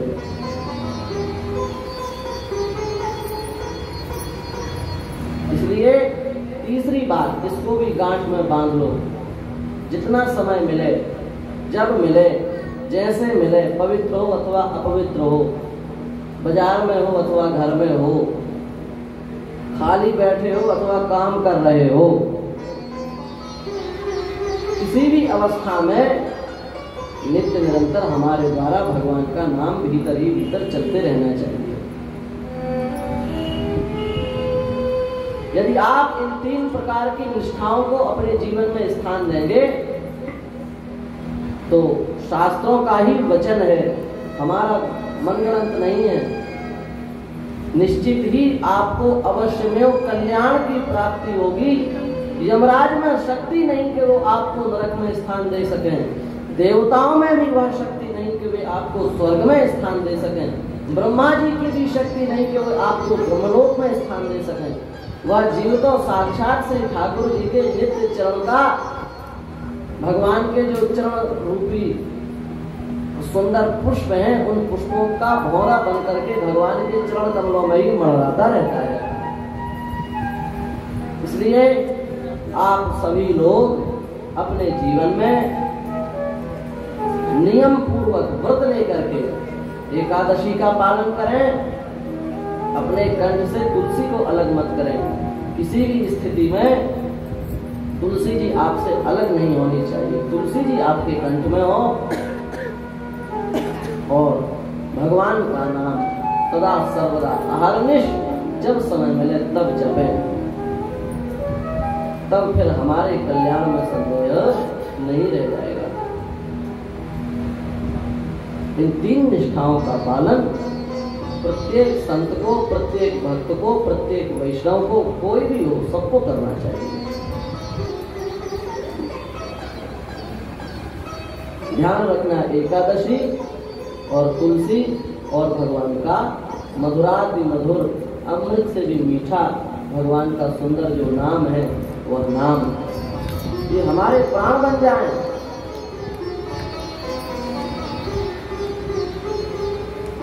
इस प्रकार से ये 3 निष्ठाएं हमें अपने जीवन में अवश्यमेव धारण करनी चाहिए। हम बार बार इस बात को इसलिए दोहरा रहे हैं कि आपके भीतर ये बात पक्के रूप में बैठ जाए। एकादशी, नाम और तुलसी, ये इन तीनों की बहुत महिमा है। अभी तो किसी के गले में तुलसी नहीं दिख रही है, पर अब आप लोगों ने सुन लिया, किसी किसी के में होगी, आप लोगों ने सुन लिया है। अब आप लोग जब भी वृंदावन जाएं, गोवर्धन जाएं, जहाँ भी जाएं, वहाँ से तुलसी लें और जिस ठाकुर जी का दर्शन करें, भावपूर्वक उनको पहना दें, सुंदर तिलक लगा लें और उस कंठी को अपने गले में धारण कर लें और कंठी से प्रार्थना करें, आप ही हमारी जीवन दायिका हो, आप ही हमारी आराध्या हो, अब आप ही हमें संसार सागर से पार करना। और एकादशी और भगवान का नाम, तो एकादश्याम निराहारा, नंद बाबा एकादशी निराहार व्रत करते हैं। हम लोग निराहार नहीं कर सकते तो फलाहारी एकादशी रहे कम से कम। नंद बाबा को निराहारी एकादशी, जल भी नहीं लेते, निराहारा समभ्यर्च जनार्दनम, भगवान की आराधना करते हैं। देखो अभी अम्बरीश जी का चरित्र सुनाया गया आप लोगों को। दुर्वासा जी इतने बड़े तपस्वी होने के बाद भी अम्बरीश जी का कुछ नहीं बिगाड़ सके। क्यों? क्योंकि अम्बरीश जी एकादशी में विश्वास रखते हैं। अम्बरीश जी प्रत्येक एकादशी को व्रत रखते हैं और भगवान की उपासना करते हैं। इसलिए दुर्वासा जी इतने बड़े ऋषि होने के बाद भी अम्बरीश जी का कुछ नहीं बिगाड़ सके। ये है एकादशी की महिमा। तो इस प्रकार से भगवान ने वरुण देवता के माध्यम से और अपने पिता नंद बाबा के माध्यम से समस्त संसार को यह शिक्षा प्रदान की कि प्रकृति का उपयोग तो करना चाहिए पर प्रकृति का दुरुपयोग नहीं करना चाहिए, प्रकृति का सदुपयोग करना चाहिए। उसके बाद में भगवान का सुंदर भगवान ने वंशी का वादन किया है।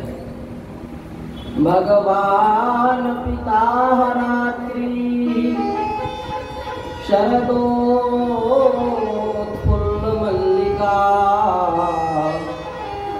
वीक्षरन्तुं मनश्चक्रे योगमाया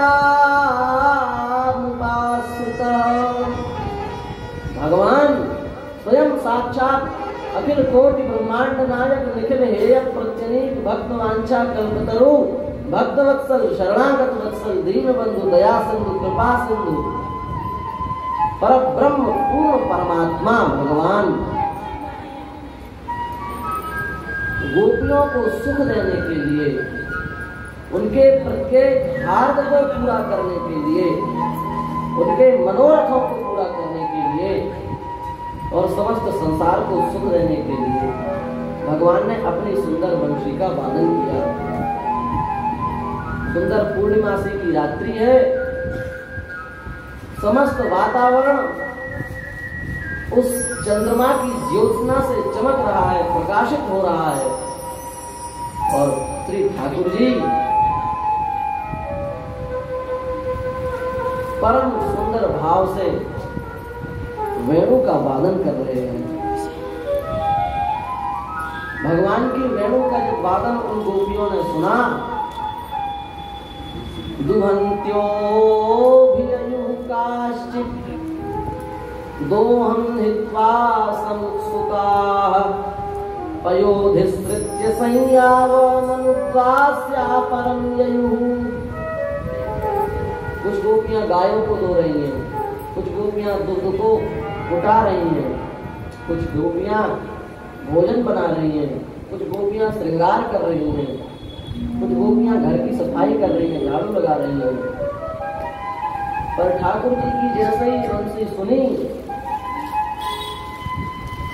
भगवान की वंशी को सुनकर के उनसे रहा नहीं गया, वे उन्मत्त चित्त होकर के भगवान की वंशी को श्रवण करने लगे। श्री सुखदेव जी महाराज कह रहे हैं, नेसम्य गीतम तदनंगवर्धनम व्रजस्त्रिया कृष्ण गृहीत मानसा। निशम्य गीतम, उस भगवान के सुंदर वेणु वादन को सुन करके व्रजस्त्रिया, जो व्रज गोपियां हैं, व्रजस्त्री हैं, कृष्ण गृहीत मानसा, उनके समस्त जो उनका जो मन है वह मन भगवान ने अपनी ओर खींच लिया बंसी वादन करके। और आजगमुरन्योन्यमलक्षितोद्यमा सयत्स्रकान्तो जवलोलकुंडला। वे जो अपने काम धाम में व्यस्त थी, वे समस्त प्रकार के कार्यों को छोड़ करके प्रेम पूर्वक भगवान की वंशी वादन का श्रवण करने लगी। भगवान जिसको अपनी ओर बुलाना चाहे, क्या वे संसार का काम कर सकती हैं? भगवान जिसको अपनी ओर बुलाना चाहे, क्या वह संसार के योग्य रह सकता है? नहीं रह सकता। तन मन प्राण भगवान ने मुरली बजा करके गोपियों के खींच लिए। समस्त गोपियां भगवान के पास दौड़ती भागती हुई चली आई। देखो, कुछ गोपियां थी जिनको उनके पतियों ने जाने नहीं दिया। अब आप देख सकते हैं कि गोपियों का भगवान के प्रति कितना प्रगाढ़ प्रेम है।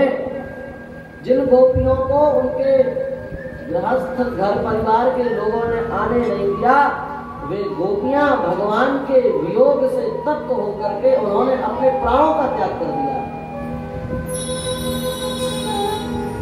इसका तात्पर्य समझ गए? इसका तात्पर्य यह है कि इस समय इन गोपियों की ऐसी स्थिति है कि भगवान के दर्शन के बिना एक निमिष मात्र भी वे नहीं रह सकती हैं। और प्रेम की तीव्रतम अवस्था यही है। मछली को तो जल से निकालोगे तो थोड़ा देर छटपटाती भी है, पर जब भगवान के प्रेम का रंग चढ़ता है, भगवत प्रेम में प्रेमी उन्मत्त होता है, तो फिर वह झटपटाना भी समाप्त हो जाता है। फिर तो सीधे भगवान में ही लय हो जाता है जीव का। गोपियां ठाकुर जी के पास में आ गई। स्वागतम, भगवान ने कहा आपका स्वागत है। क्यों आई है सब जानते हैं, पर उनके भाव की परीक्षा लेने के लिए भगवान ने कहा क्यों आई। बड़ी सुंदर चंद्रमा की रात्रि है, चांदनी रात है, पर भगवान कह रहे रजन्येषा घोर रूपा, ये रजनीया रात तो बहुत खराब है, घोर सत्व निषेविता। समस्त वातावरण में देवता लोग खड़े हैं, पर भगवान कह रहे हैं कि यह रात्रि तो अच्छे लोगों के द्वारा सेवित नहीं है, अशुभ प्राणियों के द्वारा सेवित है। भगवान चाहते हैं इनके भाव की परीक्षा लें। भगवान ने कहा तद्यात्माचरम गोष्ठम, अपने अपने जाओ, जहां से आए थे वहां लौट जाओ। भगवान ने विचार किया कि ये गोपियां आई हैं, बहुत प्रेम से आई हैं, हम इनको लौटा देंगे तो ये भी सोचेंगे कि हम समस्त प्रकार के मर्यादाओं को तोड़ करके आपके पास आई हैं, और आप हमारा फिर भी आदर नहीं करते। ठीक है, हम लोग जा रहे हैं, हमको ऐसे प्रेम की आवश्यकता नहीं है। पर धन्य है गोपियां, भगवान ने उनको लौटने की आज्ञा दी, फिर भी वे नहीं लौट रहे हैं। वे क्या कह रहे हैं? गोप्य ऊंचू मैवं विभोरहति भवान गतितुं नृशंसं संत्यज्य सर्व विषयांस्तव पादमूलम् भक्त्या भजस्व दुर्वग्रहमाद्यजास्मान्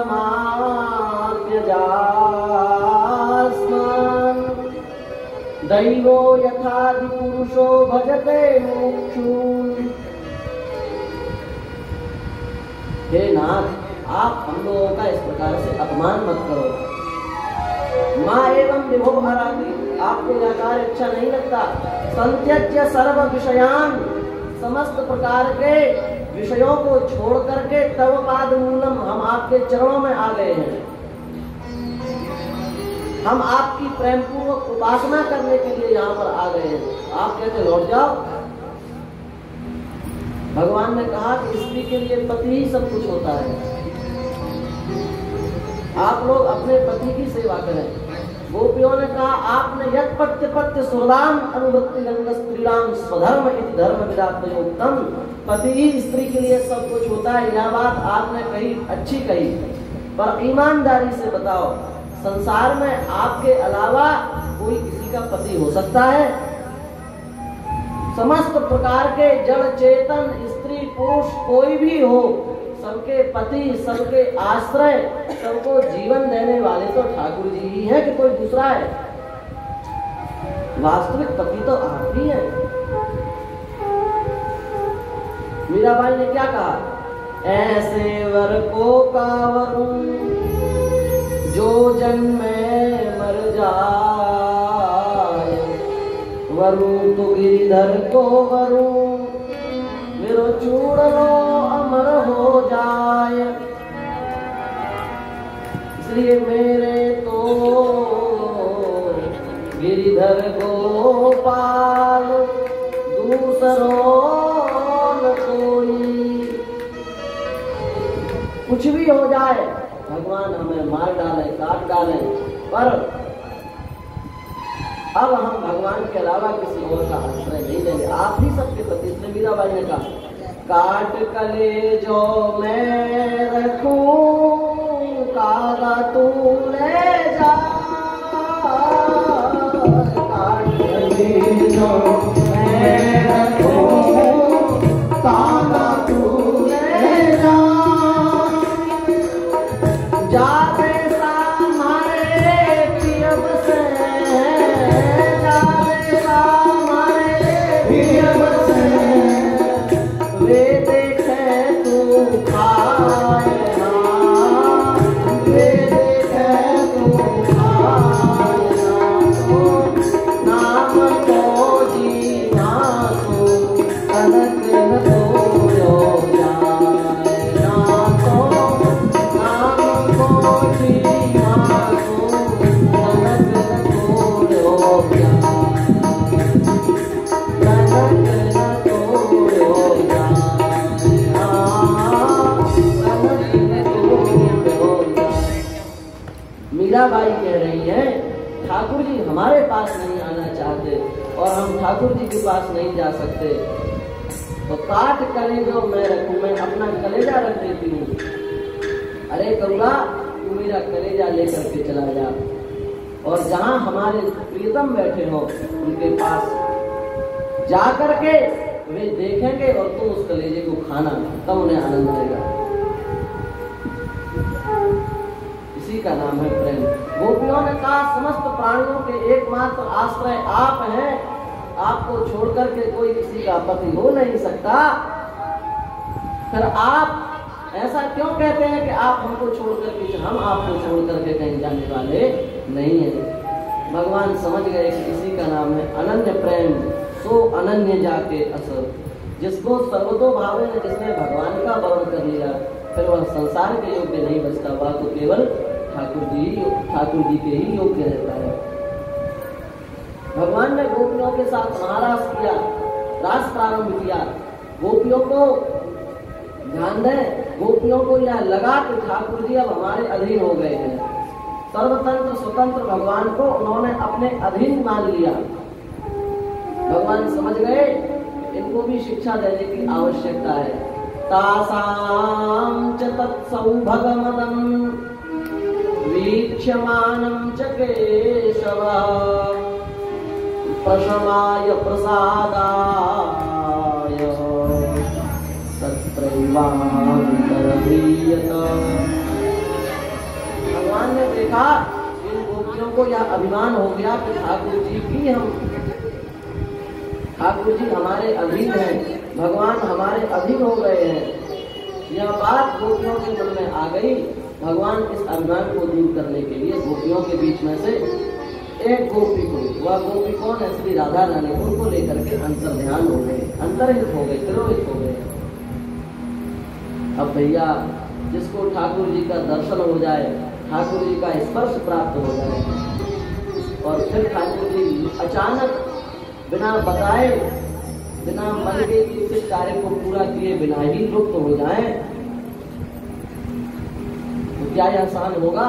कदापि आसान नहीं होगा। गोपियां विरह में भर गई। गोवर्धन वासी सांवरे तुम बिन रहो न जात। गोपियां कहने लगी हे नाथ अब आपके बिना रहा नहीं जाता, आप कहाँ चले गए हम लोगों को छोड़ करके? बंक चिते मुस्काई के सुंदर वदन दिखाए। आपने अपना मुस्कुराता हुआ चेहरा हमको दिखाया और लोच, और फिर अदृश्य हो गए। लोचन तल नील जो, हमारे नेत्र जो है वो मछली के समान तड़प रहे हैं। जुग भर घटी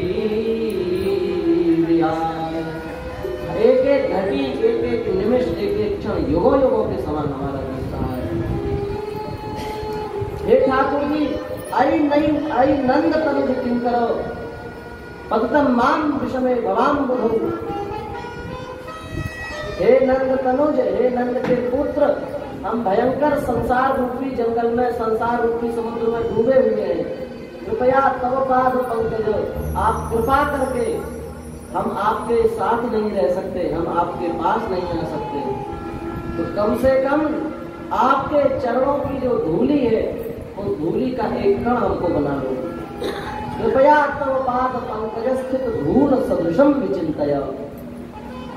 हम आपके साथ नहीं जा सकते, हम आपके साथ रह नहीं सकते, आप हमसे बात नहीं कर सकते, कोई बात नहीं, पर अपने चरण कमलों की जो रज है, उस रज का एक छोटा सा कंकड़ तो बना लो। इस प्रकार से गोपियां भगवान को बुला रही हैं। तुलसी जी के पास में गई, कश्चित तुलसी कल्याणी। हे तुलसी मैया, ठाकुर जी कहाँ चले गए? आप भगवान को अत्यंत प्रिया हो, जब आप भगवान के गले में चली जाती है, धारण आपको भगवान कर देते हैं, अत्यंत प्रसन्न हो जाते हैं। कम से कम आप ही बताओ ठाकुर जी कहाँ हैं? बड़ा प्यारा भाव है। मेरे प्राणेश मन मोहन तुम्हें ढूंढूं कहाँ जाऊं। मेरे प्राणेश मन मोहन तुम्हें ढूंढूं कहाँ जाऊं। मेरे प्राणेश मन मोहन तुम्हें ढूंढूं कहाँ जाऊं। मेरे प्राणेश मन मोहन तुम्हें ढूंढूं कहाँ जाऊं। बड़े प्रेम से आप लोग भी गाओ, ठाकुर जी को बुलाओ। मेरे प्राणेश मन मोहन तुम्हें ढूंढूं कहाँ जाऊं। मेरे प्राणेश मन मोहन तुम्हें ढूंढूं कहाँ जाऊं। बड़ा